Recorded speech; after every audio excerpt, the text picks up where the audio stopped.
Hola, yo soy Luis Hernández, saludándolos desde la otra vereda. En este podcast me propongo conversarles acerca de nuestra realidad, reflexionar sobre nuestra situación, sobre nuestro devenir histórico y a partir de lo que conocemos, proyectarnos hacia un futuro realmente distinto.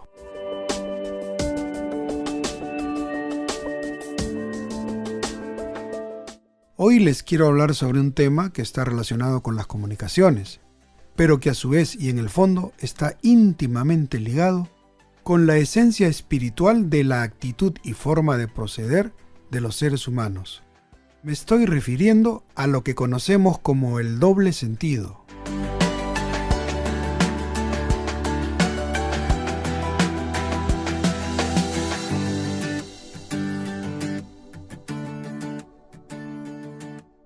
El doble sentido es aquel por el cual cuando nos dicen que sí, nos están queriendo decir que no, y cuando nos dicen que no, al revés, están afirmando que sí. Esto no es nuevo. Para mí, el doble sentido nació con la mentira. Entonces ya se podrán imaginar cuánto tiempo tiene. Pero no solo cuánto tiempo, también se podrán imaginar cuánta historia hay alrededor del doble sentido. Hay autores que se han referido al doble sentido, y tal es el caso de George Orwell.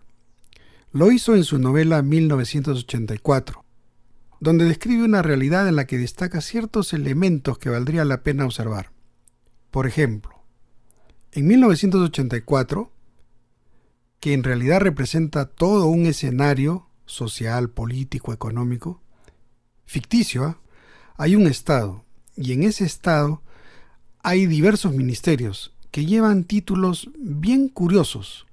Tenemos, y observen bien, el Ministerio del Amor, el Ministerio de la Abundancia, el Ministerio de la Paz y el Ministerio de la Verdad. Ahora, ustedes me podrán decir, bueno, eso es una novela. Y claro, es una novela. Pero ¿qué pasa si comenzamos a cotejar esa novela con nuestra realidad cotidiana, con esa realidad que vemos en todos los niveles de nuestra vida? ¿Acaso el doble sentido no lo tenemos frente a nosotros a cada instante? Les voy a contar una anécdota que tiene que ver con esto del doble sentido y que a mí me impactó cuando la escuché. Esto ocurrió hace años, fíjense, por los años 80 del siglo XX, qué increíble, ¿no? Sería el año 1984. O 85. No les voy a precisar la fecha porque los estaría engañando. Pero entonces vino un dirigente político internacional y comenzó a contarnos sobre su experiencia, sobre lo que pasaba en Iberoamérica, y relató que él estuvo en Alemania en una ocasión, porque lo invitaron, en fin, a realizar ciertos contactos, ¿no?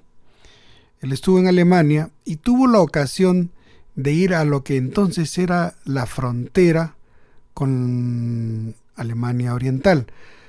Para quienes no saben, en esa época, lo que hoy es Alemania eran dos Alemanias, porque después de la Segunda Guerra Mundial, la República Federal Alemana fue partida y entonces hubo la República Federal Alemana Occidental, y hubo lo que se conoció como, miren ustedes también el doble sentido en esto, la República Democrática Alemana.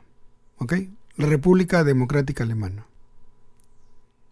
Este señor del que les cuento llegó a Alemania y dijo, bueno, voy a acercarme a la frontera de la Alemania Democrática. A ver qué observo. ¿Y qué observó? Que en el famoso muro de Berlín, que años después cayera, encima de ese muro había un montón de controladores. Entonces el señor pregunta, ¿no?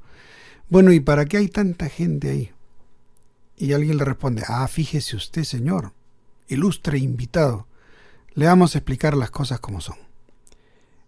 Esa gente que usted ve ahí está cuidando para que la gente de afuera, o sea, la gente de Occidente, no se vaya a meter a Alemania Oriental. Qué curioso relato, ¿no? Pero fíjense ustedes en el doble sentido.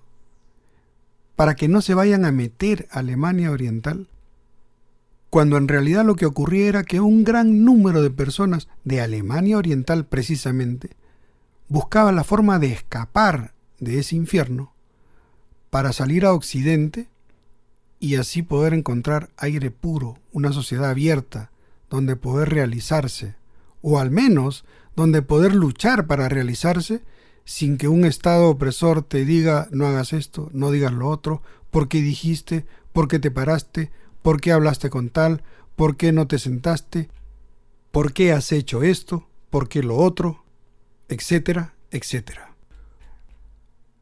Aquí viene a mi memoria la letra de una canción que cantaba el español Nino Bravo. Se refiere a la historia de un muchacho que no necesariamente trataba de ingresar a Alemania Oriental, pues, sino que, por el contrario, lo que intentaba era escapar de la Unión Soviética. ¿Y qué le pasó? Recibió un disparo en su intento. Pero volviendo al relato que escuché aquella noche en la conferencia del señor que visitó Alemania, me quedé impactado y desde entonces me puse a observar cómo se ha venido utilizando el doble sentido, cómo se le ha venido perfeccionando para sacar el mayor provecho posible de este. Fijémonos cómo se ha manipulado a las masas populares a lo largo de estos años. ¿Cómo explicar el hecho de que un buen número de personas vaya por el camino que menos les conviene? Pero inclusive otra pregunta más, ¿cómo poder entender que esas personas vayan por la vía que es absolutamente contraria a sus propios intereses? La respuesta, sin duda, está en la aplicación del doble sentido en el campo de las comunicaciones. A lo mejor alguien me podría estar diciendo, ok, pero ese doble sentido tiene cabida entre los ignorantes. Y yo le digo que no. Fijémonos en la gente que sale de las universidades con títulos profesionales. Estamos hablando de gente que se entiende, es culta, y que llega a proclamarse a sí misma como políticamente correcta precisamente a partir del nivel de cultura que ha alcanzado. Bueno, esa gente también ha sido cautivada por la obra del doble sentido, el cual ha venido siendo cada vez más y más elaborado por especialistas que se han dedicado a fabricar narrativas que han sido puestas al servicio de minorías cuyos objetivos son totalmente contrarios a los objetivos y metas de la mayoría de miembros de nuestra sociedad. Para mí, el doble sentido es hijo del cinismo. Son los cínicos, precisamente, los que recurren al doble sentido para hacer que la sociedad haga lo que menos le conviene.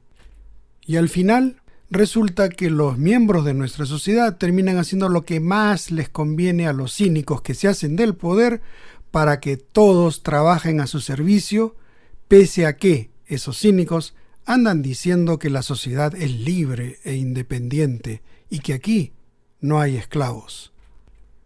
Yo pienso, pues, que ya es hora de hacerle el pare definitivo a los cínicos con su doble sentido. Hay que ponerlos al descubierto y hay que liberarnos de ellos. Hay que desecharlos como se desecha la maleza, como se desecha lo que no sirve.